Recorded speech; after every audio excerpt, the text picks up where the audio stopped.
Hi guys, welcome to study Couch. तो आज हम बात करेंगे यूएनएसई के बारे में, यूनाइटेड नेशन सिक्योरिटी काउंसिल जो है उसके बारे में। और उसके जो परमानेंट सीट्स जो होती है उसका परमानेंट मेंबर इंडिया को क्यों होना चाहिए, इन सब चीज़ों के बारे में हम पूरे डिटेल में बात करेंगे। ओके। और अगर आप लोगों को ये वीडियो यूजफुल लगे then do like share and subscribe to study couch. So let's start. So जैसा कि अभी 2021 और 22 के पीरियड के लिए 2020 के एंड में नॉन परमानेंट सीट के लिए इलेक्शन होने बाकी हैं। यूएनएससी के जो यूनाइटेड नेशन की सिक्योरिटी काउंसिल है उसकी मेंबरशिप के लिए। तो उसके लिए इस वजह से ये जो टॉपिक है काफ़ी न्यूज़ में है, और इससे रिलेटेड द हिंदू में एक आर्टिकल भी आया था, उस बेसिस पे ही ये इसको प्रिपेयर किया गया है। ओके। और जैसे इंडिया की अगर बात करें ऑब्जेक्टिव क्राइटेरिया या फिर पॉपुलेशन के बेसिस पे भी काफ़ी ज़्यादा है, टेरिटरी भी काफ़ी बड़ी है, जीडीपी भी ठीक है, इकोनॉमिक कंडीशन भी ठीक है, उन सब सिचुएशंस पे हम एक एक करके सबकी बारे में बात करेंगे कि क्यों इंडिया के पास इसकी परमानेंट मेंबरशिप या फिर परमानेंट सीट होनी चाहिए यूएनएससी में, यूनाइटेड नेशंस की जो सिक्योरिटी काउंसिल है इसमें। ओके। तो सबसे पहले हम बेसिकली जान लेते हैं कि यूएनएससी या फिर यूनाइटेड नेशन की जो सिक्योरिटी काउंसिल है ये एक्चुअली में है क्या। ठीक है। इसको इस्टेब्लिश किया गया था 1945 में, जो यूएन चार्टर एक्ट है उसके द्वारा। और जो यूनाइटेड नेशंस के जो 6 मेन प्रिंसिपल ऑर्गन्स जो हैं उन सब में से एक है यूनाइटेड नेशंस की सिक्योरिटी काउंसिल। ओके। उसके अलावा जो 5 है, जैसे यूएनजी है, यूनाइटेड नेशन जनरल असेंबली है, या फिर ट्रस्टीशिप काउंसिल है, उसके अलावा इकोनॉमिक एंड सोशल काउंसिल है, और फिर उसके अलावा है ICJ, international court of justice है, और फिर लास्ट वन है यूएन सेक्रेटरीट। ठीक है। तो ये 6 मेन ऑर्गन है यूनाइटेड नेशंस के, उनमें से एक है यूनाइटेड नेशन सिक्योरिटी काउंसिल, जिसका मेन मोटिव और मेन एम ये होता है कि जो इंटरनेशनल पीस और सिक्योरिटी होती है उसको मेंटेन करने का इसका मेन मोटिव है। इसमें टोटल 15 मेंबर्स होते हैं। ठीक है। जिनमें से 5 परमानेंट मेंबर हैं और 10 जो हैं वो टेम्पररी मेंबर हैं या फिर नॉन परमानेंट मेंबर उनको बोल सकते हैं। वो 2 साल के पीरियड के लिए इलेक्ट किए जाते हैं नॉर्मली। ओके।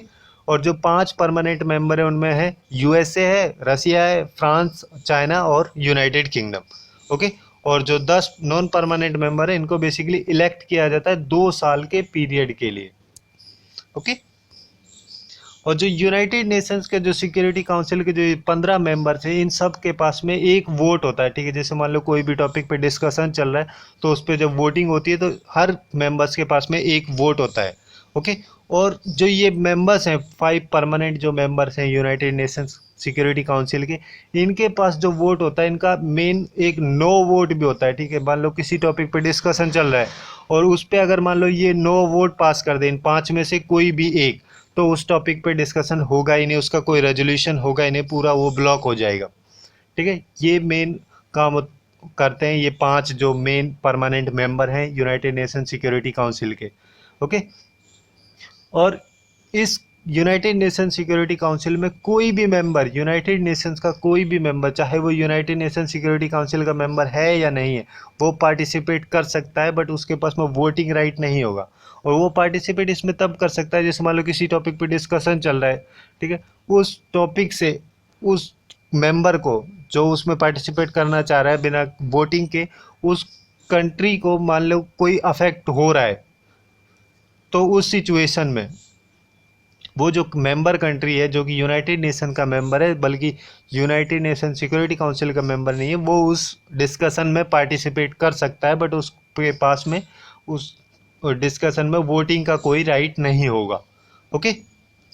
और जो ये 15 मेंबर हैं टोटल, परमानेंट और नॉन परमानेंट जो मेंबर्स हैं, टोटल 15 जो मेंबर्स हैं, इनके मंथली बेसिस पे जो यूनाइटेड नेशन की जो प्रेसिडेंसी है वो रोटेट होती है हर मंथ पे। और जो यूनाइटेड नेशन सिक्योरिटी काउंसिल है इसका हेडक्वार्टर है न्यूयॉर्क में। ओके।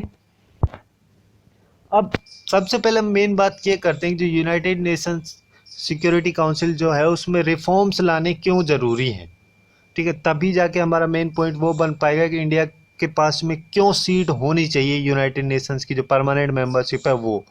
तो इसमें रिफॉर्म्स इसलिए होने चाहिए कि जो यूनाइटेड नेशंस है ये काफ़ी पुरानी है, अप्रोक्सीमेटली इसको 75 ईयर से भी ज़्यादा पुरानी है, और इसमें कुछ रिफॉर्म्स किए नहीं गए हैं। और जो इसके पुराने जो फंडे हैं जिस तरीके से वर्क करती है वो 21 सेंचुरी में वो रिलेटेबल नहीं लगते हैं।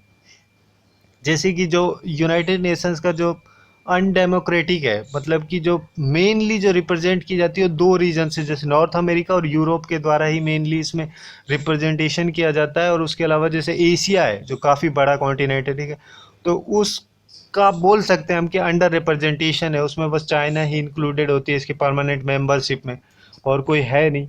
और उसके अलावा जैसे कुछ स्मॉल कंट्रीज जो है, जैसे कि अफ्रीका है, लैटिन अमेरिका है, या फिर कुछ स्मॉल आइलैंड्स हैं, उन सब की तो बिल्कुल भी रिप्रेजेंटेशन ही नहीं है इसमें, ठीक है। तो ये काफ़ी बड़ा पॉइंट बनता है 21 सेंचुरी के बेसिस पे कि अभी के अकॉर्डिंग इस टाइप की जो सिचुएशन है इसको रिमूव किया जाना चाहिए। और सेकंड पॉइंट ये है कि यहाँ पे जो ग्लोबल गवर्नेंस जो की जाती है यूनाइटेड नेशन सिक्योरिटी काउंसिल के द्वारा, उसमें कोई प्रॉपरली काम नहीं किया जाता है। जैसे कि जैसे ग्लोबल कॉमन जो जैसे इंटरनेट है, या फिर स्पेस है, या फिर हाई सीज है, मतलब कि जो एक्सक्लूसिव इकोनॉमिक जोन है सीज में, तो उन सब के लिए भी कोई रेगुलेटरी मैकेनिज्म प्रॉपरली नहीं है। और उसके अलावा जैसे ग्लोबल इश्यूज जैसे कि क्लाइमेट चेंज है, या फिर टेररिज्म है, साइबर सिक्योरिटी है, या फिर उसके अलावा जो पब्लिक हेल्थ है, जैसे कि अभी करंटली कोविड-19 है, कोरोना वायरस का जो डिजीज पैंडेमिक जिसको डिक्लेयर कर दिया जा चुका है, ओके, वो चल रहा है। तो इस टाइप की सिचुएशंस को हैंडल करने के लिए भी कोई एकता नहीं है जो यूनाइटेड नेशन सिक्योरिटी काउंसिल के जो मेंबर्स हैं उन सब में। जैसा कि आप लोग अभी करंट में न्यूज़ देख ही रहे होंगे कि डोनाल्ड ट्रंप जो है बेसिकली चाइना को अक्यूज़ कर रहा है कि उसकी लैब के द्वारा इसको स्प्रेड किया गया है, जो कोविड-19 है, कोरोना वायरस जो है। तो इस टाइप की situation United nation security council में नहीं होनी चाहिए, ओके। और इन सब के अलावा एक मेन रीज़न ये है कि यूएनएससी के जो रिफॉर्म्स हैं वो होने चाहिए, क्योंकि इसमें वीटो पावर जो मिलती है परमानेंट मेंबर्स को, उस वीटो पावर का मिसयूज़ नॉर्मली किया जाता है। जैसे कि चाइना और रसिया ने 4 बार वीटो किया था, ठीक है, सीरिया को 2011 के बाद से अगर हम बात करें तो उसके बाद से 4 बार रसिया और चाइना के द्वारा वीटो किया जा चुका है जो सीरिया से रिलेटेड जो रेजोल्यूशंस हैं उन सब को। और यूएसए के द्वारा 42 टाइम्स 42 बार तो वीटो राइट्स का यूज किया जा चुका है इजराइल के केस में, ठीक है, सिंस 1972, ओके।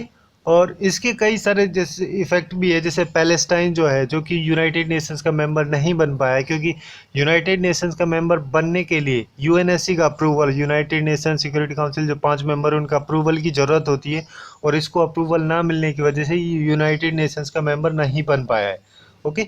और जो ताइवान है, ठीक है, उसको भी यूनाइटेड नेशन की मेंबरशिप नहीं मिली है, क्योंकि चाइना जो है बेसिकली ताइवान की जो यूएन मेंबरशिप है उसको ब्लॉक करता है, क्योंकि चाइना जो है ताइवान को एक सॉवरेन कंट्री की तरह रिकॉग्नाइज नहीं करता है, तो इस वजह से ताइवान की मेंबरशिप को भी ब्लॉक किया जाता है, ओके। इन सब फैक्टर के बेसिस पे ही जो यूनाइटेड नेशन सिक्योरिटी जनरल जो थे, farmer United nation security general coffee अन्नन, उनके द्वारा भी बोला गया था कि अभी टाइम आ चुका है, 21 सेंचुरी का ये टाइम है कि इस टाइम पे यूनाइटेड नेशन सिक्योरिटी काउंसिल की जो काउंसिल है उसको पूरी तरह से रिफॉर्म किया जाए, वरना वो धीरे धीरे काफ़ी ज़्यादा इररेलीवेंट होने लगेगी, ओके। सो इन सब रीज़नों की वजह से ही यूनाइटेड नेशंस में ऐसा लगता है कि यूनाइटेड नेशन सिक्योरिटी काउंसिल में रिफॉर्म्स किए जाने चाहिए, ओके। सो अब जब उसमें रिफॉर्म्स होंगे तो जो यूनाइटेड नेशंस की जो परमानेंट मेंबरशिप है इंडिया के लिए, तो उसका क्वेश्चन भी सीधा सीधा आता है, ठीक है। तो उस सिचुएशन में अगर हम बात करें कि इंडिया का क्या एसोसिएशन है यूनाइटेड नेशन के सिस्टम के साथ में और क्यों उसको मिलनी चाहिए, तो अब इन सब चीज़ों पे हम मेनली आते हैं, ठीक है। तो जो यूनाइटेड नेशन जो है उसका फाउंडिंग मेंबर्स में से इंडिया एक है, ओके।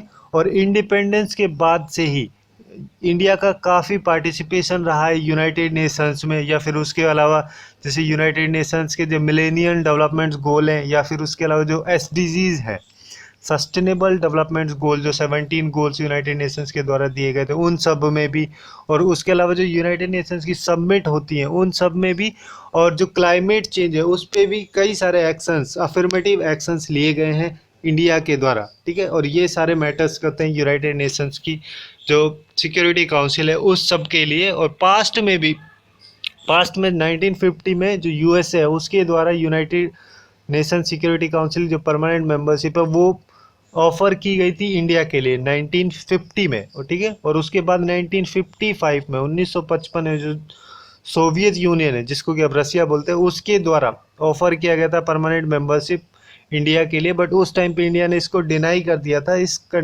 क्योंकि उस टाइम पे जो रसिया और चाइना थी उनके बीच जो कोल्ड वार चल रही थी, उस टाइप की जो पॉलिटिक्स थी, कोल्ड वॉर की पॉलिटिक्स की सिचुएशन में इंडिया आना नहीं चाहता था, तो इस वजह से इंडिया के द्वारा इन दोनों बार डिनाई कर दिया गया था, ठीक है, यूनाइटेड नेशंस की परमानेंट मेंबरशिप के लिए। और अब तक इंडिया जो है वो 7 बार इलेक्टेड मेंबर रह चुका है 2 साल के लिए, जो नॉन परमानेंट मेंबर्स होते हैं उसमें। और लास्ट टाइम था 2011 से 12 के बीच, 2011-12 की जो ईयर थी उस टाइम पे इस इंडिया को इलेक्ट किया गया था नॉन परमानेंट मेंबरशिप के लिए, और वो उसका 7th पीरियड था जब इंडिया इस टाइप की मेंबरशिप मिली थी इंडिया को। ओके, और जो पीस कीपर्स की अगर हम बात करें, जैसे कि यूनाइटेड नेशंस का मेन मोटिव होता है तो वो ग्लोबल लेवल पे पीस को मेंटेन करना, तो जितने ज़्यादा पीस कीपर्स जो हैं, जो कि P5 कंट्रीज़ के द्वारा डेवलप किए गए हैं, डिप्लॉय किए गए हैं ग्राउंड पे, उन सब से भी दुगना इंडिया के द्वारा पीस कीपर्स डिप्लॉय कर दिए जा चुके हैं। ओके, और जैसे कि इंडिया जो है, ये सबको पता है, ये नॉर्मल सा फैक्ट है कि जो लार्जेस्ट डेमोक्रेसी है, उसके अलावा जो अभी करंट सिचुएशन की बात करें तो सेकंड मोस्ट पॉपुलस कंट्री है वर्ल्ड में। और 2021 में जब ये सेंसस होगा तो उस टाइम पे हो सकता है, पॉसिबिलिटीज़ ज़्यादा हैं कि वर्ल्ड की मोस्ट पॉपुलस कंट्री बन सकती है इंडिया। ओके, सो इन सब रीज़नों की वजह से ही लगता है कि यूएनएससी की जो परमानेंट मेंबरशिप है वो इंडिया को दी जानी चाहिए। और इसके अलावा जैसे इंडिया जो है कि वर्ल्ड की 5th लार्जेस्ट इकोनॉमी है, और उसके अलावा डिफेंस में भी जैसे यूएस डिफेंस डील जो है, उसके अलावा उसके साथ साथ कई सारे मतलब इम्पोर्टेंट स्टेप्स लिए गए हैं। और इंडिया जो है वर्ल्ड की फास्ट ग्रोइंग वर्ल्ड की फास्ट ग्रोइंग कंट्री है, फास्टेस्ट। ओके, और इंडिया का जैसे कि हम नॉर्मली पता है हमें, जो यूनाइटेड नेशंस के जो परमानेंट मेंबर है वो 5 मेंबर हैं, वो सारे न्यूक्लियर वेपन स्टेट हैं, ठीक है। तो अगर इंडिया इसका मेंबर हो तो उसके लिए भी न्यूक्लियर वेपन स्टेट होना जरूरी सा हो जाता है, ठीक है, इनडायरेक्टली है ये, डायरेक्टली ऐसा कुछ नहीं है। तो इसमें भी इंडिया ने भी इसका स्टेटस एक्वायर कर लिया था 1998 में, 1998 के मई मंथ में इंडिया के द्वारा जो न्यूक्लियर वेपन स्टेट, जिसको एक NWS बोलते हैं, वो स्टेटस डिक्लेयर कर दिया जा चुका था इंडिया को। ओके, 1998 में। और जो इसके एग्जिस्टिंग 5 परमानेंट मेंबर हैं यूनाइटेड नेशंस के, उन सब के पास भी न्यूक्लियर वेपन स्टेटस हैं वो सब भी। ओके, और उसके अलावा जो इंडिया की जो इंटरनेशनल प्रोफाइल है या फिर कैपेबिलिटीज़ जो हैं, वो धीरे धीरे ग्लोबल लेवल पे एक्सपेंड कर रही हैं। उसकी जो पॉलिटिक्स है, सस्टेनेबल डेवलपमेंट गोल हैं, और जो कोविड-19 या कोरोना वायरस जो डिजीज़ चल रहा है, इस सब में भी काफ़ी सारा योगदान इंडिया के द्वारा दिया गया है। इन सब चीज़ों से भी लगता है, ठीक है। और इसके अलावा जैसे मैरीटाइम या फिर जो स्पेस डिप्लोमेसी जो है, जैसे कि मतलब इसरो के द्वारा कई सारे मिशंस किए गए हैं, जैसे चंद्रयान 2 किया गया, उसके बाद मंगलयान, ओके, और चंद्रयान 3 जो कि 2021 तक शायद लॉन्च कर दिया जाएगा। तो इस टाइप के जो स्टेप्स हैं, ये सब भी उसकी सुप्रीमेसी को बताते हैं, जो स्पेस डिप्लोमेसी उस सब से रिलेटेड। और जो एक्सपोर्ट कंट्रोल रेजीम है, जैसे कि MTCR है, ठीक है, और उसके अलावा वासेनर एग्रीमेंट है, इस टाइप के जो एग्रीमेंट्स हैं, ये सब भी इंडिया के द्वारा इंडक्ट किए जा चुके हैं। ओके, और इंडिया का जो इन सब रीजनों को देखते ही जो G4 कंट्रीज़ हैं, उनके द्वारा इंडिया की जो मेंबरशिप है, परमानेंट मेंबरशिप है, परमानेंट मेंबर के लिए यूनाइटेड नेशन सिक्योरिटी काउंसिल में, उन सब के द्वारा सपोर्ट की जाती है। ओके, और आप लोग कमेंट करके ये बताएंगे G4 कंट्रीज़ कौन कौन सी कंट्रीज़ हैं। ओके, और जो यूनाइटेड नेशन जनरल असेंबली की भी मेजोरिटी इंडिया को दी जा चुकी है, इंडिया के सपोर्ट में है नॉर्मली, कि जो इंडिया को परमानेंट मेंबरशिप मिलनी चाहिए यूनाइटेड नेशन सिक्योरिटी काउंसिल में।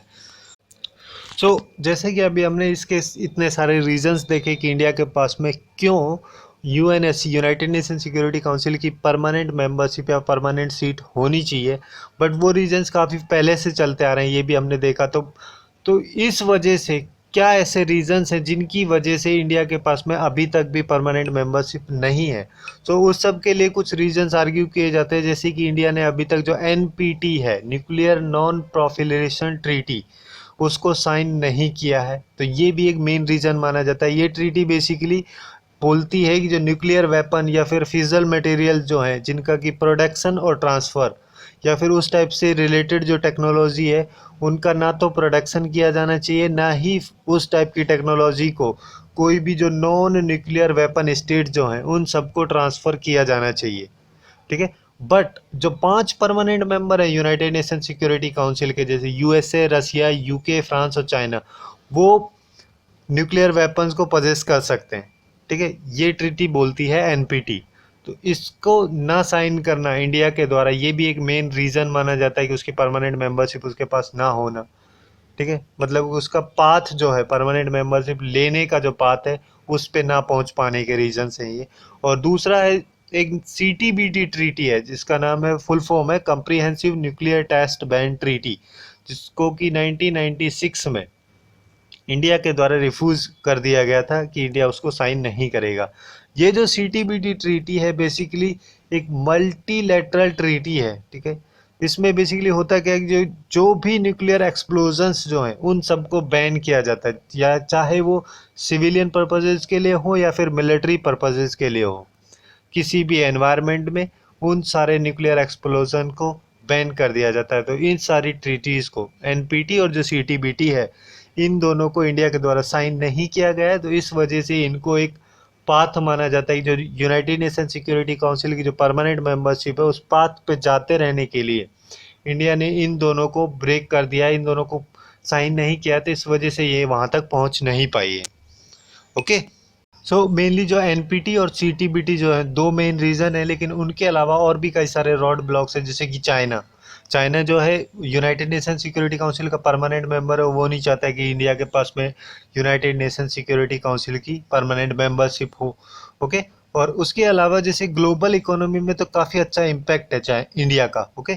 और जो माइक्रो इकोनॉमिक जो फंडामेंटल्स हैं वो भी काफ़ी स्टेबल हैं, बट कई सारे जो सोशियो इकोनॉमिक इंडिकेटर्स जो हैं उनमें काफ़ी पुअर परफॉर्मेंस रहता है इसका। जैसे ह्यूमन डेवलपमेंट इंडेक्स जो है उसमें भी काफ़ी अच्छी रैंकिंग नहीं रहती है। तो ये सब भी इसके रीजंस माने जाते हैं। और उसके अलावा जो G4 ग्रुप कंट्रीज़ जो हैं, जिनके बारे में आपसे पहले बोला था कि आप लोग कमेंट करके बताएं, आप लोग अब चेक कर सकते हैं।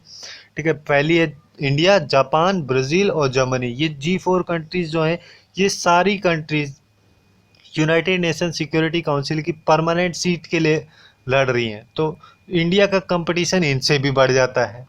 ओके। और इसके अलावा जो इंडिया की कैपेसिटी है मिलिट्री पावर की, जो इंडियन ओशियन के बाहर के मिलिट्री पावर की इंडिया की जो कैपेसिटी है, उसको बारे में भी अभी कोई टेस्ट वगैरह नहीं किया गया है, क्योंकि मेनली यहाँ पे रीज़न ये माना जाता है, उसकी कैपेबिलिटी पे डाउट इस वजह से किया जाता है कि नॉर्मली जो भी सारे मिलिट्री इक्विपमेंट्स या फिर रिक्वायरमेंट जो होती हैं वो तो यूएसए के साथ में होती हैं या फिर रसिया के साथ में डील करके उनको लिया जाता है। ठीक है, बट अभी धीरे धीरे जो डीआरडीओ है काफ़ी सारे अच्छे इम्प्रूवमेंट कर रहा है, तो पॉसिबिलिटी है इन सब चीज़ों की। ओके। तो यही है कुछ मेन इंपॉर्टेंट रीज़न जिनकी वजह से इंडिया जो है वो परमानेंट मेंबरशिप नहीं ले पा रहा है। ओके। तो अभी तक तो हमने देखा कि क्यों इंडिया के पास में परमानेंट मेंबरशिप होनी चाहिए और क्यों नहीं हो रही है, उन सब के रीजंस। अगर मान लेते हैं हो जाती है, इंडिया के पास में परमानेंट सीट मिल जाती है यूनाइटेड नेशन सिक्योरिटी काउंसिल में, तो उसके क्या क्या बेनिफिट्स होंगे। ठीक है, तो नॉर्मली ऐसा होगा कि जो इंडिया का जो मार्केट है वो ग्लोबल लेवल पे एक्सपेंड हो जाएगा। जो जियो पॉलिटिकल या फिर जियो इकोनॉमिक क्लाउड जो है वो ग्लोबल लेवल पे एक्सपेंड होगा, तो काफ़ी अच्छा है और बड़ा एनवायरमेंट इकोनॉमिकल मार्केट उसको मिल पाएगा। ओके। और उसके अलावा जैसे इंडिया की जो अभी पोजीशन है, ट्रांसफॉर्मिंग सिचुएशन में है, इंडिया काफ़ी अच्छे से ट्रांसफॉर्म कर रहा है, तो उसके साथ साथ वो ग्लोबल रूल मेकर भी बन पाएगा। ठीक है, और एक तरह से एक रिस्पॉन्सिबल स्टेक होल्डर बन पाएगा जो भी इंटरनेशनल नॉर्म्स होती है उन सब में। तो ये भी काफ़ी अच्छा सिचुएशन होगी। और उसके अलावा जैसे चाइना जो है, जो चाइना और चाइना का बेसिकली जो पाकिस्तान इसका एलाई है, तो ये सारी जो बॉर्डर सिचुएशंस हैं इंडिया चाइना या फिर इंडिया पाकिस्तान की जो बॉर्डर सिचुएशन है, इन सब को भी नॉर्मलाइज किया जा सकेगा। ठीक है, अभी तो क्योंकि चाइना के पास में ही वीटो पावर है, तो ये सारे जो पाकिस्तान वगैरह के इश्यूज़ जो हैं इन सब को भी वहाँ पे ले जाया नहीं जा सकता है और ज़्यादा कुछ फ़ायदा मिल नहीं पाता है। और अगर मान लो इंडिया इसके परमानेंट मेंबर बन जाता है तो ये सारे बेनिफिट्स इसको मिल पाएंगे। और एशिया में भी, मतलब उसको भी, जो एशिया कॉन्टिनेंट जो है उसको भी इक्वली रिप्रेजेंट किया जाएगा, ना कि ओनली चाइना के द्वारा। ओके, तो यही है कुछ important fact United nation security council से रिलेटेड, और उसमें इंडिया की मेंबरशिप होनी चाहिए, नहीं होनी चाहिए, और होनी चाहिए तो क्यों होनी चाहिए, और अब तक क्यों नहीं मिल पाई है, और मिलेगी तो क्या बेनिफिट होंगे, इन सब चीज़ों से related. Hope you guys find it useful, and if you find it useful then do like, share and subscribe to Study Couch. Thanks for watching and have a good day.